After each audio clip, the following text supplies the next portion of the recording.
اور بستی رندان سے کسی دوست کا خط ہے، اس میں دو سوال کیے ہیں جی، ایک سوال تو یہ ہے کہ کہتے ہیں مسلم ٹیلی ویژن احمدیہ کے پروگرام مسجد میں دیکھنے جائز ہیں کہ نہیں؟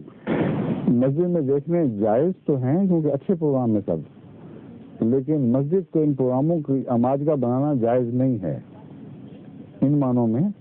کہ عبادت کے لیے ہیں، نیک باتوں کے لیے کبھی کبھی وہاں جلسے ہو جاتے ہیں، کبھی کبھی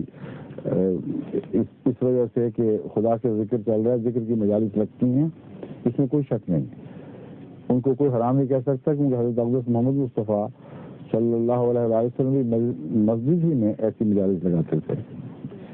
لیکن روزمرہ کا دستور بنا کر مسجدوں کو پروگراموں کی آماجگاہ بنا لینا یہ میرے نزدیک کی درست نہیں، مجھے پسند نہیں ہے یہ بات، اور اس سے فتنے پیدا ہو جائیں گے پھر، اس لیے اپنی کوئی اور جگہ ڈھونڈیں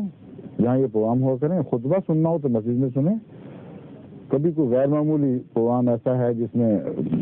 سب کو دعوت دینی ہے بے شک وہ مسجد میں کر لیں، لیکن روزمرہ کا دستور بنانا جائز نہیں۔